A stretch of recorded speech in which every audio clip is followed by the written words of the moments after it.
Good evening, ladies and gentlemen, and welcome to our first Spotlight show from the Shine Out Loud show. We are doing a series of spotlights on incredible people who are just doing amazing things in their field, in their work, and what they stand for.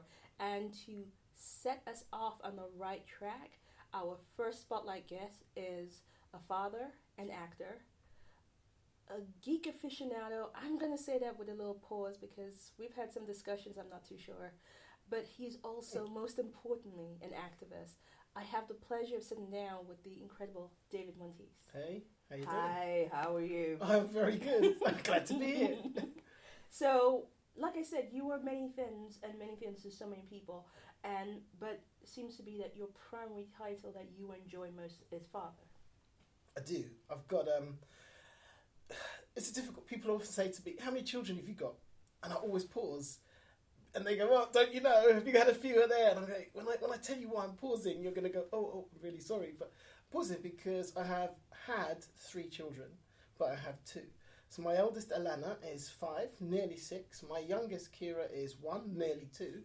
And my middle child, Grace, died on the day of her birth.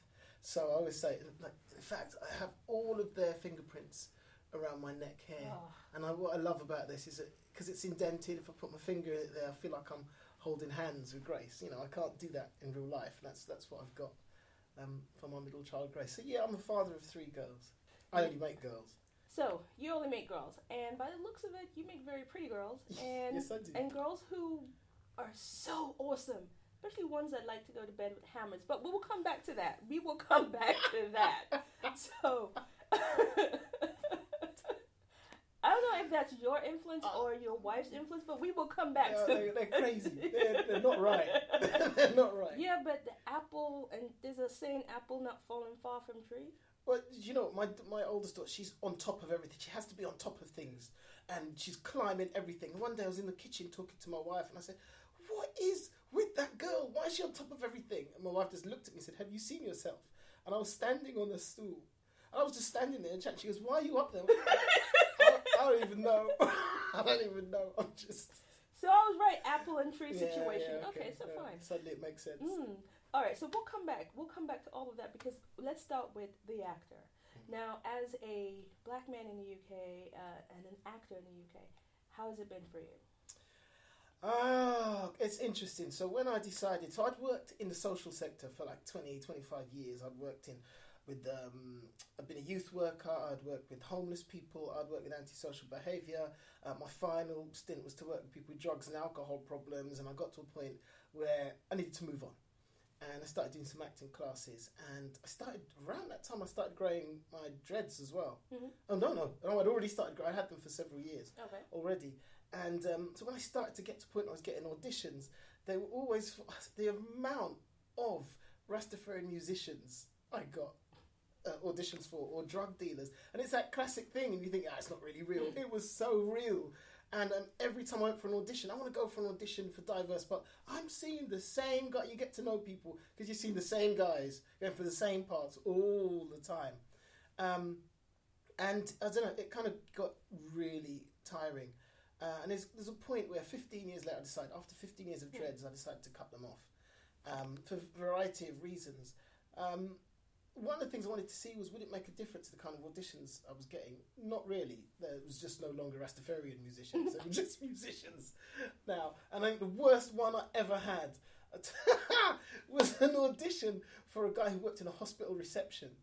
And he would answer everything people said with a Bob Marley lyric. Oh dear God. And it was kind of like, you know, a guy comes in with a black eye and he's like, what up to you, man? He goes, oh, my girlfriend hit me. He goes, no woman, no cry. And you're like, really? Calm. Who wrote? And I mean, I think that was the only audition I looked at the script and walked out of. With, I can't even swallow my, my ability to. You're like, blend no, I can't do this. No, I just can't do it. And it's become more interesting because I love Doctor Who, and people are like, wouldn't you love to be the next Doctor Who? And I'm like, no. Because, but you'd be a great Doctor Who, and it's time for a black one. I said, well, there's your problem right there. Saying it's time for a black one. There's never time for a black anything. It should just be part of the landscape. being black people. And because you're making a thing out of it, I don't want to be that person you're putting all the hopes on. Because what happens then, just like with Obama in America, people go, well, there's no such thing as racism. Now look, we've got a black president. Just because you've got a black Doctor Who does not mean the rest of the black actors are having an easy time. See, I don't even want to even open up into the whole American situation, but look at what happened. Yes, there's no more racism. We have a black president. Now we have a Cheeto president. But Exactly. And actually, rather than get a established character and you hand me down to him and say, look, it'd be great to make this guy black, just make me have a fantastic character that's so good he gets his own spin-off. Yeah, let me have something new. Let me have something fresh. Let me breed that black guy. Yeah. I like that because that's the whole question around Idris Elba being James Bond. Now, I'm a James Bond fan, and you know this. We've spoken about James Bond. There isn't, at no point, and as a black woman, I'm like, no, we don't need a black James Bond. We need a character that is a black spy that is killing it, that's doing, like the Spooks characters. Right. So we don't need to be stepping into other people's roles in the same way that we don't need other people stepping into our narratives. So, and I think that's the thing, and that's what I wanted to come to, was as an actor, as a black man, there seems to be a singular narrative for you. How have you been able to actually navigate that? Okay, so to be fair, I think there is and there isn't. So there's lots of roles I can do. The problem is, if I want a lead role, then it's a certain narrative I have to do. My thing is, yes, there may be more black people in TV, but the question you have to ask yourself is, who's leading the narrative? And 9 times out of 10, we know who's leading the narrative. Yeah. So, and I remember going to a casting symposium and someone asked a question about black roles. And someone said, well, if there's not the roles for black people, I went, I don't want black roles. I want roles because I'm a human. Yeah, first. Yeah, before I'm black, I'm a human. I'm a black human. And that means I could be a doctor, I could be a policeman, I could be this, I could be that, I could be anything you can. So why are you looking for black roles for me? And I remember there being a year where if I wanted to see a black-led film in the cinema, it was The Help, 12 Years a Slave, The Butler. What's the common thread here? Helpful roles. We'll call them helpful roles. I'm like, right, okay. So, and people go, but the direction was great and the actors, I don't doubt it. I don't need to see it. You know what? I've not seen 12 Years a Slave. I'm not going to either. And, and despite the fact that it had great characters in it and it told an amazing story and it was a true story, but I am so over the slave story. There is 400 years of slave stories to tell. There is a millennia of black stories before that to tell. And even in and amongst the slave stories, there are great... Alexandre Dumas, who wrote The Three Musketeers and The Man in the Iron Mask and all of these kind of swashbuckling tales, was a mixed race guy. And a lot of his tales was based on his father. There are real life stories of swashbuckle, real life black swashbuckle that happened. What? There's a movie waiting to be made. Why can't we tell some? Give me some black swashbuckle based on reality. Give me some black swashbuckle, man. Give me a horse and a sword. So you want a horse and a sword, but how's the thing? So here's the thing. This comes down to who's controlling the narrative, and do you think that it's time for individuals who are in the creative field to actually start creating their own narratives and creating their own platform to tell those narratives? Yeah. I think, yeah, but I've always, most definitely, and I think it needs to be done. The problem that comes with that is one of self-created ghettoization, and I'm not about that, because if you want to see those stories, you then have to go looking. And I'll be honest, I'll hold my hands up and I'll apologise right now. I'm a lazy brother. So, do you know what I mean? So, I would, I don't know, my ideal is that we work on the gatekeepers. How you do that, I do not know. How that happens, how long that takes to achieve, I do not know. But I don't think that, I think there is definitely 100% a place for our own platforms doing that. Equally, there has to be a place for people to remain in the system and change in the system. And that's a slow, hard process. The change I want to see in race relations, I'm not expecting to see before I die. I'm not expecting to see it before my children die. But it has to start somewhere and it has to keep going. And it has to ramp up a little bit. Mm-hmm. And I think we also need to think about our language, because I know that any ism we're talking about, the minute you start shouting, I'll stop listening. Yeah. And I think there's a lot of us, we like to shout. And sometimes there is definitely a place for the raised voice. Mm-hmm. But there are times when you have to ask yourself, do you want to make noise? Do you want to be heard? And I've had people saying to me, it's not my place to explain this. You know what? I love explaining it, because it's a chance for me to make you listen to what I'm saying. I love that, because that's, and you know what? For some people, they want to shout, and maybe that works. I know for me, when I talk, people listen.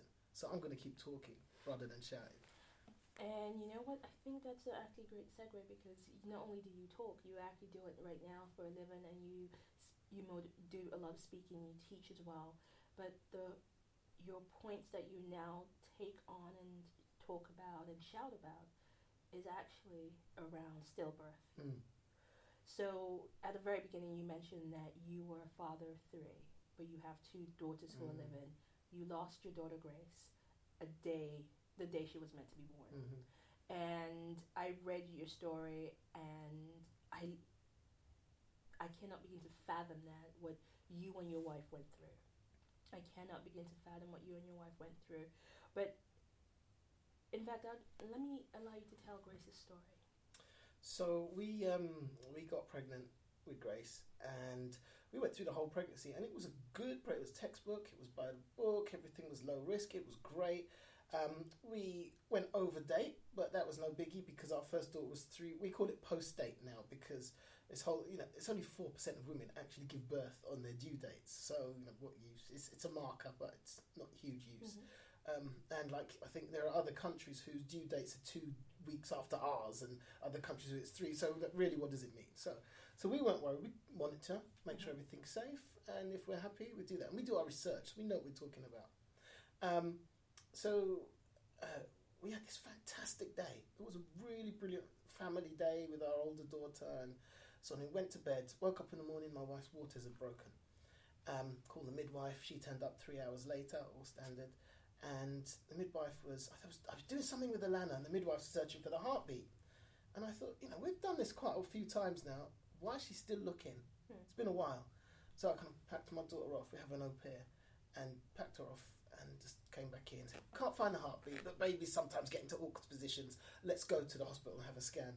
So we went to the hospital, had a scan, and the lady said, and it came up on the monitor. For the first time in my life, I suddenly thought of the word stillbirth, because nothing was moving on that screen. Usually there's liquid moving about or something. It was still. And she just said, I'm sorry. And it's like, in movies where the focus just goes, whoomph, and it comes out, and then the sound kind of comes out, goes out, and then it comes back in. And well, it was just like that. It was like something just went hyper real. And and there was no heartbeat. Our daughter had died. We didn't know it was a girl at that point. Our baby dead. And then we had to consider options, which, we decided to have an induction. Now, for those who don't know, induction, we had a drip, which kind of, it gets the contractions going, but it's a false thing. It's not going with the body's rhythms. Mm-hmm. And the one thing, having watched a normal birth and an induction, I do not understand why anyone would want an induction unless they really needed one, because the difference is horrible. But we had a wonderful midwife who said, I've looked at your notes, I see you wanted a water birth. We've never done that with a stillbirth before, but let's see if we can get it. And we got that, and eventually my wife gave birth, and I held, and she came, and my wife, in the middle of these contractions, this is a woman I married, in the middle of these contractions, she turns to me and she says, I know this baby is dead, but I will bring it into this world with all the grace and dignity it deserves, and if it's a girl, that should be her name. And she looked at me and said, if that's all right with you. I'm like, the world is yours, man. What are you asking me if it's okay with me for? And she brought her into the world, and I held her, still warm from her mother, and just had this feeling, maybe it's a joke. Maybe it's not real. And I asked her, go on, open your eyes, breathe for me, go on. And she didn't. And I started singing this song. I don't know where it came from. Beautiful Dreamer. It's beautiful dreamer, stay close to me. And it was just perfect song. And then my wife had some complications, and I had to dress her, and do I put the nappy on? Because she doesn't need it, but it's a baby. How can you dress a baby and not put the nappy on? These things are going through your head.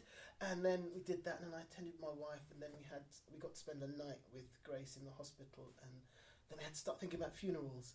And like at this point, your head's gone crazy. You don't know who you are, and you've got to think about organising a funeral, and you get past that, and then you've got to be back at work, and you're still trying to work out who you are, what's going on with the world. We left the hospital hand in hand, and I was looking around. I was like this. And then I noticed my wife was doing the same thing, and I went, everything's different, isn't it? She goes, even the colours are different. I went, they are. Our brain chemistry had changed.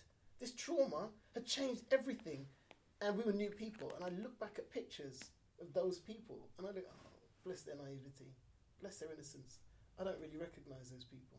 Wow. And if you find me someone who's lost a child, and I look at their pictures, I can tell you exactly which pictures happened before their loss and which ones happened afterwards.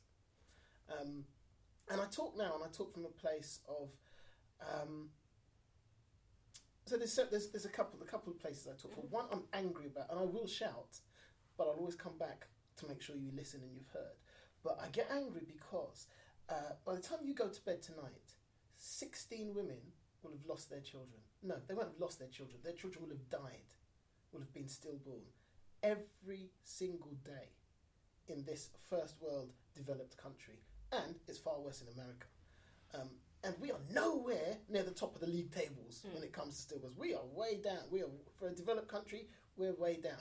And the problem is, what happened to us was that when the waters broke, the membranes of the sac wrapped themselves around the cord, cut off the blood supply. Freak accident doesn't happen. You won't find stats. Nothing could have been done. It was no one's fault. But the figures show us that 50% of stillbirths can be avoided. So I guess, and this is not for you to answer because you don't have medical training, but why is this still happening? If 50% of it can be avoided, why is it still happening? Consider this. I spoke at, so you may have heard of The Lancet, it's like the premier medical journal, and they did a series on stillbirth. They did a 5-study series on stillbirth, and I was invited to speak at the launch of it. And the guy who was hosting it said, at this point, we usually thank our funders, but it's stillbirth, so there are none. Everyone who contributed to that study did it in their own time, at the goodness of their own hearts. Why? I don't know. I think it was Anne Diamond quite a few years back who tried to raise awareness of cot deaths, or SIDS as they call it, and she managed to raise such awareness that within a couple of years they'd cut that death rate by half. But for some reason, there's something about stillbirth that people are not willing to talk about. People often, and I think part of it is people often think, well, they're unavoidable, it's just one of those things. It's not just one of those things. And actually, it's not stillbirth, it's the death of the baby. I need people to understand. I stopped saying I lost my child, even though I probably did say, my child died. And exactly why she died. And I need you to know that the grief of that follows me through. 3 years later, I'm still reeling from the effects of that. And I've met people who go, my son would be 40 this week. 40 years later, and they know exactly. It doesn't leave. And then you get some people who go, well, you've just got to get on with it, like I did. But you didn't get on with it. You're an old, bitter woman because you didn't get on with it. Mm. So, and that brings me to a question, because I've looked at your work and I've gone on your site, I've listened to your poem, I've listened to I Pause, I've done my research. And then there's a question that pops up that says, well, she's passed. She's been passed longer than she was alive. Mm. So the question is, some of you would be like saying, well, like that, she's gone. Aren't you doing a disservice to your added children, holding this together, holding this in place? She's been gone longer than she's been here. Mm. So, yeah, get on with it. Good question. So what happens is, I'd love to, but I can't. It doesn't mean I want to get on with it. Actually, no, that's a lie. I thought I wanted to get on with it. I don't, because she was real. She was my daughter. She was beautiful. She was perfect. And I just wonder, every time my daughter's had a birthday, I think, I wonder if my other daughter would look like that at this age. And then you see people putting up their pictures of their children going to school. And oh, she's school age. I wonder what she'd have been like at school. I wonder what she'd have done with her. So everything you do has a resonance back to that because she existed regardless of how long she survived. So if if your parents die, you think, well, they had a good run. Doesn't stop you being upset. Of course. Do you know what I mean? And You're human. Yeah, exactly. And that's what we are. We have a child and we've been robbed of the potentiality of watching them grow.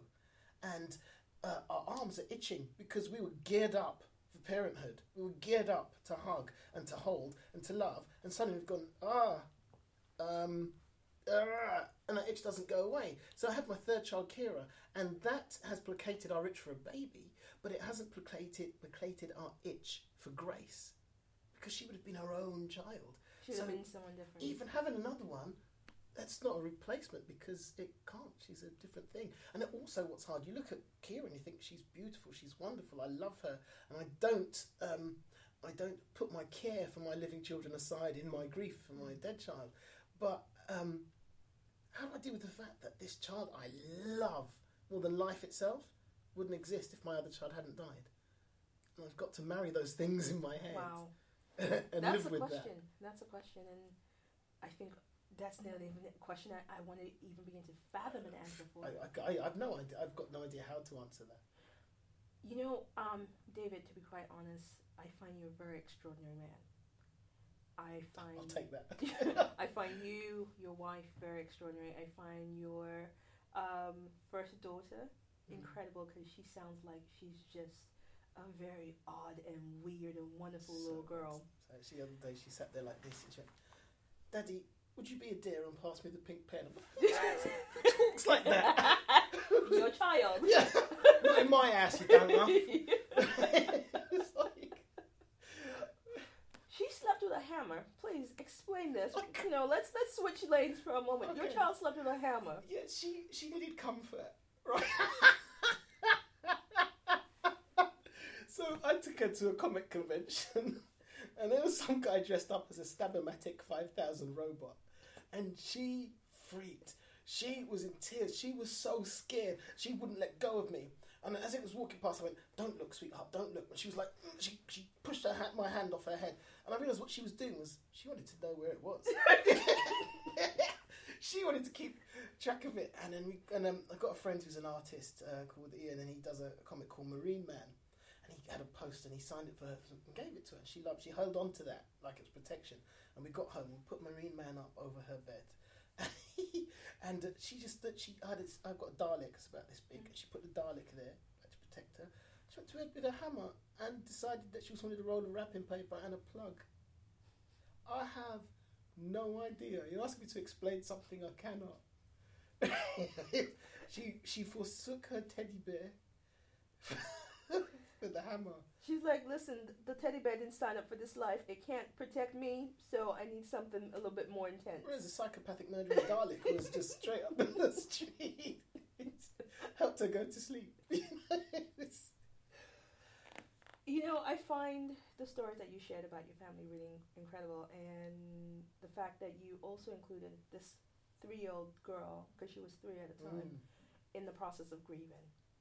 We had to. She wasn't stupid. Mummy was pregnant, and then Mummy wasn't, and there was no baby at home. So we took her to the hospital. We thought, she's not stupid. She's gonna know. Why would we hide it from her? It makes no sense. Death is a part of life, and she's gonna see it earlier than other children. But there you go. So she came and she met Grace, and she had difficulty working out. She thought she was sleeping, and how do you explain she's not sleeping? Because you don't want to say, "Oh, she's sleeping," because what kind of horrible connotations is that going to give for a child? So an example of her grief was at the funeral, my wife and I sang Amazing Grace. And, to everyone was there, we got so much love for, because, funerals these days, people, it's quite embarrassing because no one knows the hymns anymore. So it comes to the hymns, it's like, it's a bit. But we sang the first 2 verses of Amazing Grace, and the congregation was going to join in, and there was just this wall of sound and love that just hit us, and we were like, what the... Wow. So we were at the funeral, we were at the graveside quite a few weeks later, and my daughter came, she put her hands up, so I picked her up, and she said, "Could you sing the Grace song?" My wife and I looked at each other and went, "Okay." and we sang Amazing Grace, and she put her head in my shoulder, and she wept and wept and wept and wept. And when we finished, she went, "Can we go and play with Oliver now?" And she was not shying away from this grief. She was doing this grief, and then she was like, "Okay, I'm going to do something else now," and dealt with it. So children are smart; they find their way. And there's been problems. She sort of manifested a rash, which was quite obviously psychosomatic in nature, and we helped her through that. And we're there the whole journey. And now she talks about Grace, and she went, "Well, it's a shame Grace died. I miss her. I'm glad to be alive." For a while there, she was convinced she was going to die, but we were there for her. We helped her through it, and the upshot of that was when we were giving birth to Kira at home in water. My daughter was in the pool with my wife, just rubbing her lower back every time she had a contraction. And to the point where when we took her out, when Siobhan was crowning, when the action came, and we took her out, and as she left, she said, "Are you sure you're going to be all right in here without me, Mummy?" And the midwives were like, "Oh my God." And I was just like, "That's my girl." Make you midwives cry since ever. Yeah, exactly. And there's a picture of the four of us, just, Kira's like minutes old, and Siobhan's sitting there with her, and Alana's back in the pool, and I'm there holding all of them, and there's champagne. So that's one of the benefits of having a baby at home. You can drink what you like afterwards. Just saying, don't. He's not. Don't quote him on that. Don't. So, I it's almost like there's a part of me that there's some questions I'm like, how do I even begin to ask this? How do I begin to ask somebody how do you get into your mind that you're going to dig the grave of your own daughter? This came about because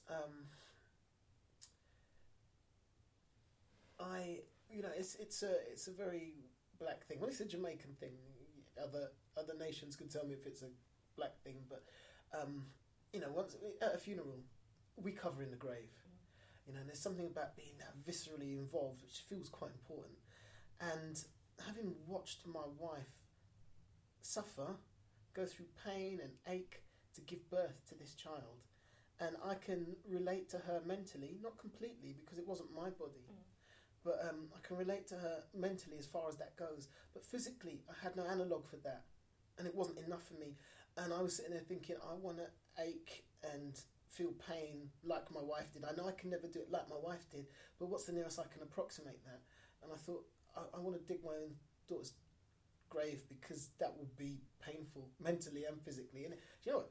You see on TV, you see these TV shows, and people I remember watching a Star Trek episode. Everything comes back to sci-fi. I remember watching a Star Trek episode where some of the red shirts had died, and they said, "Before we leave, we've got to bury them." And Spock's like, "We haven't got time. You're so cold-hearted." I'm thinking, you need to get out of there. Just leave them there. But anyway, they said they were going to bury these red shirts. And they go, and Spock's like, "You've got 15 minutes. I'm like, it took me hours to dig a child's grave. And my brother was there helping me. So, hey, up Pete.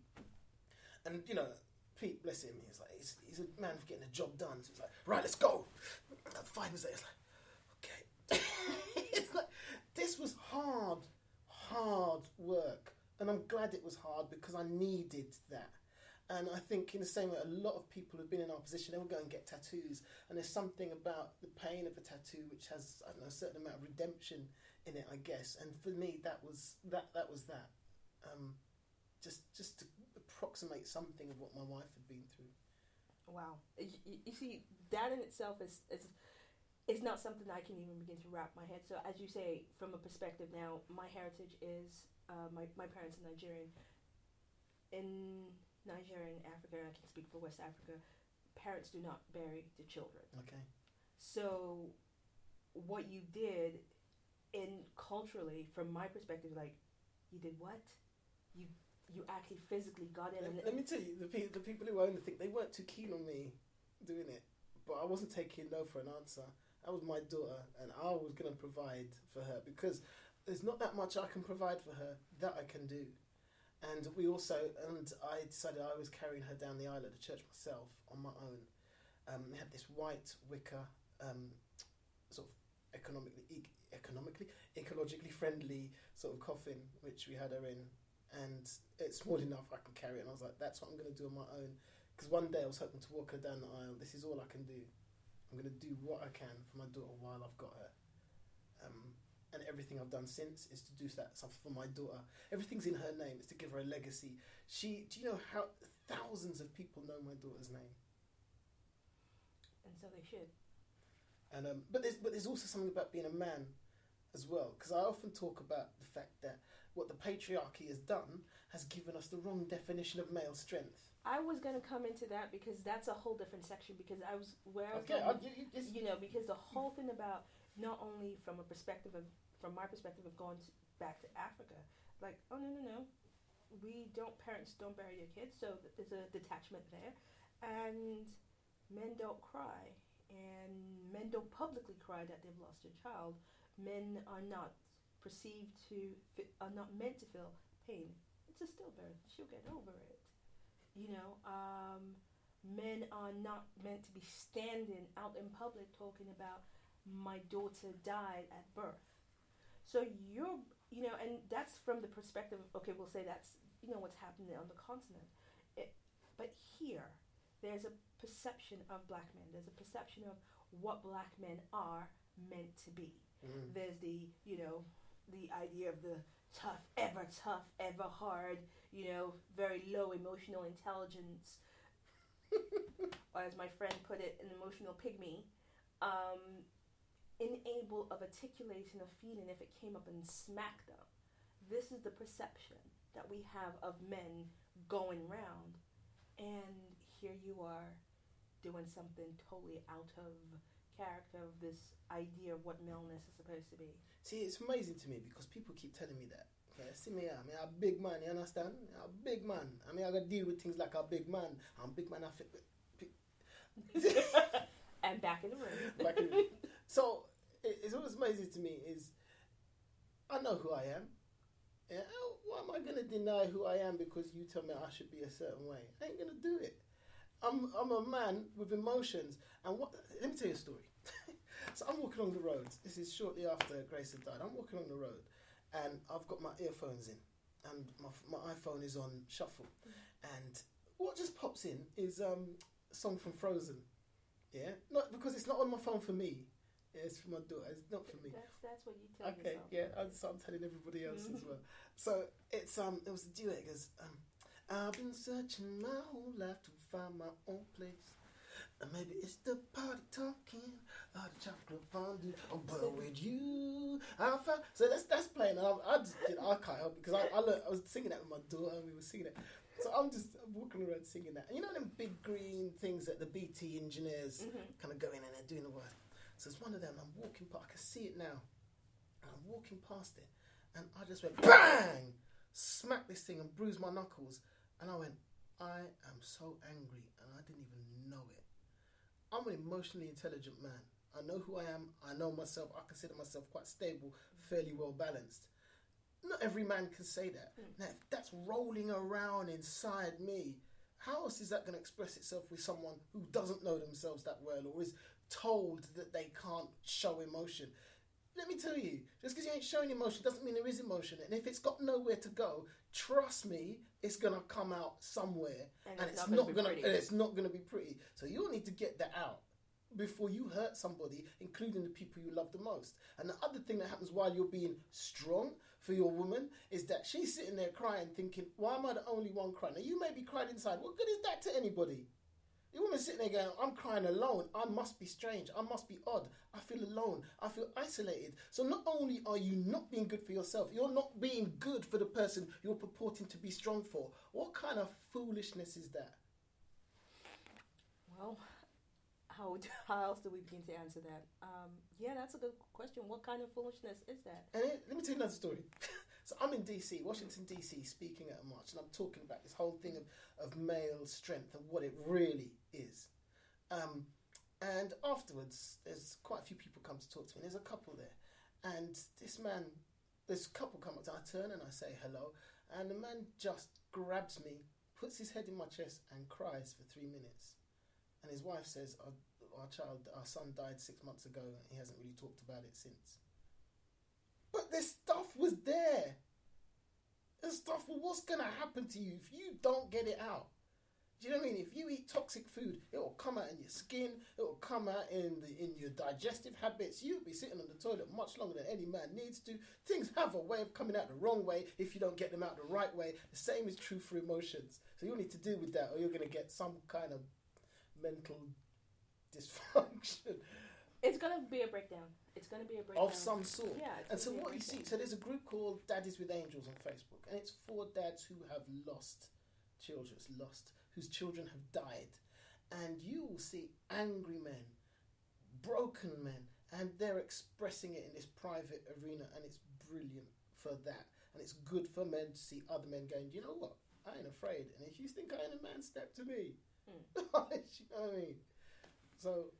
But I think that's the narrative, and again, it goes back to the narrative that we're being told and shared. Because again, if we look at what's being played out on TV when black men are cast, it's very limited. Yeah. So I teach acting, and I had two black guys giving them a scenario, and two black guys were doing it, and one was basically they were challenging each other, and I asked them. They made certain choices, and I asked one of them. He's a big guy, and I said, "Why did you go with that? I thought you were going to go at each other." And he was like, "No, because that was just obvious." I said, "The character I was playing was just generally confused by what's happening, not angry." And he said, and he goes, "And look at me." He goes, "People always assume angry, so I didn't want to do that." And I was like, "Good man. Just because you look that way doesn't mean you are that way." You know, judging the book by its cover business all over again.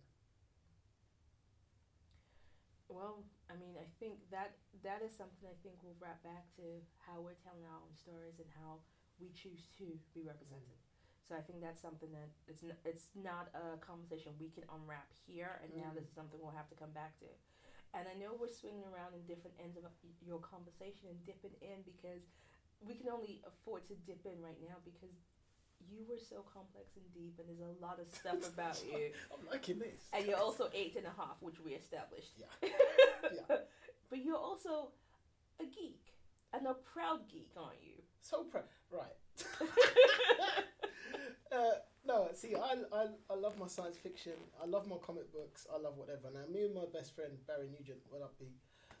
We started a comic book, a geeky podcast 11 years ago now. So when we started, we were telling people about it. We call ourselves Geek Syndicate of Geeks. And we were telling people about it. They go, "What's a podcast?" That's where it was when we started. So at that time, you would not find two black people hosting a podcast in this country. So that was us. And it's been 11 years, and the places we've been because of it, the people we've met because of it, it's just great. One of the things that happened was we ended up making 2 short documentaries for the BBC. And what was great about that was after they aired, I mean, the numbers were phenomenal. And people were saying to us, there's no reason, people in the BBC were saying, there's no reason you two shouldn't pitch more because it's a goer. And we pitched so much and it never happened. And you can only ask yourself, so why was that? And I'm not even going to unpack that. We'll leave that alone. Yeah, I'll just leave that out there. But what was great, so they set us up with regional BBC radio interviews. And we were there, and it was about 10 in a row over a few hours.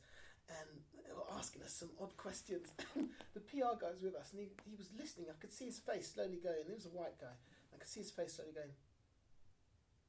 And he looked at us and went, "They don't realise you're black, do they?" No one was expecting. And I've met people who go, "Well, you're into that stuff because, but you're black. You look quite cool."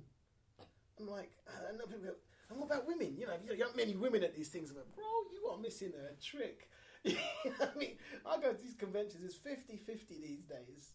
So wind that back in. I love it. Science fiction, superheroes, comics, books. I know nothing of this world. Yeah, you say that, but we disagree on a lot of things, and for us to disagree as passionately as we do, you know what you're talking about. Don't believe him on this one. No. We will not discuss Batman versus Superman. In fact, all of my 3 daughters, their middle names are after superheroes. Really? Which ones? So, Alana, my oldest, her middle name is Mari.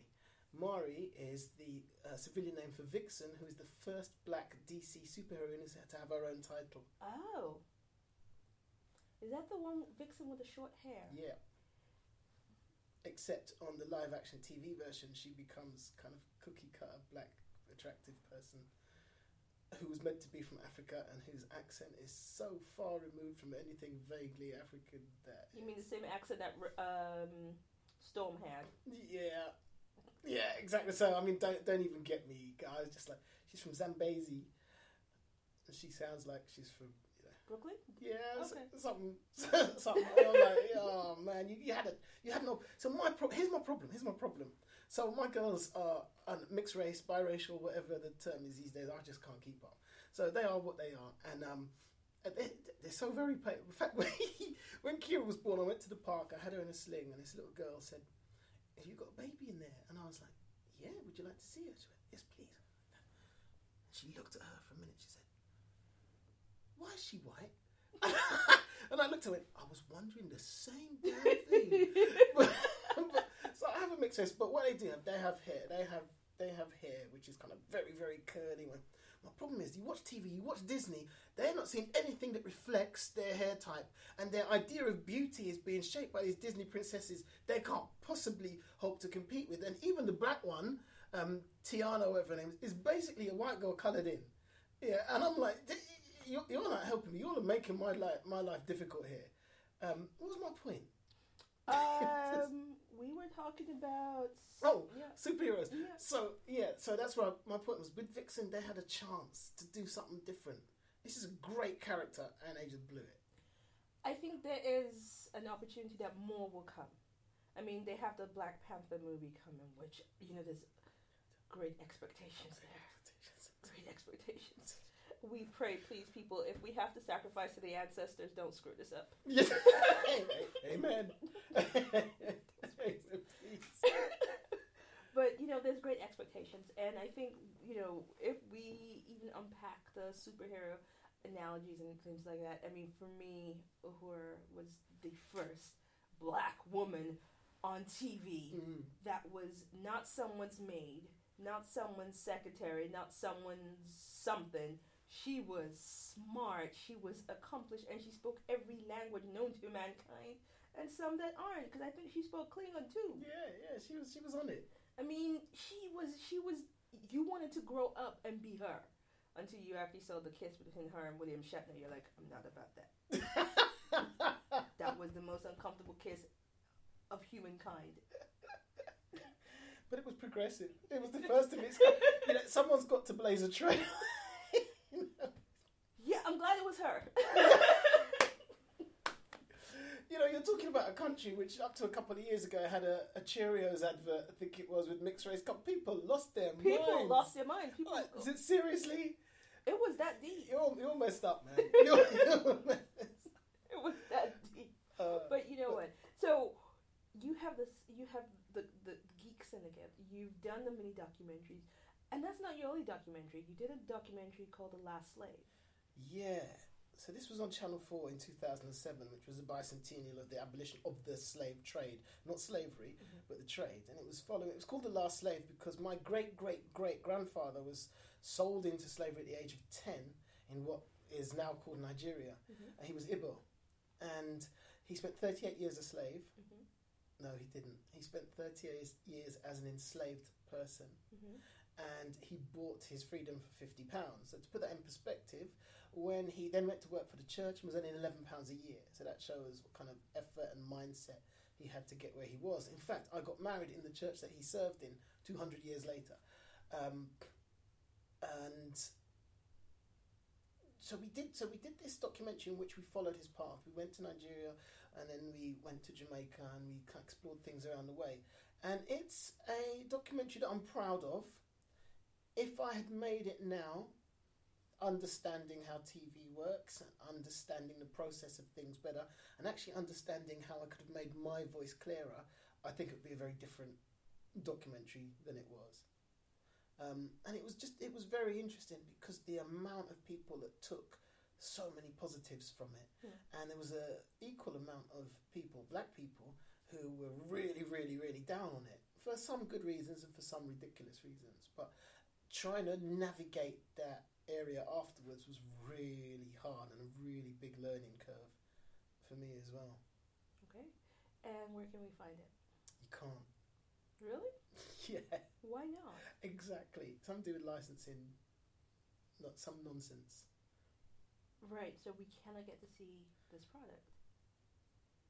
Well, we'll revisit that. So I guess it's something that we'll definitely have to revisit and talk about. And again, this swings back to owning the ability to platform your own narrative. So I think everything we're talking about is kind of swinging back to that.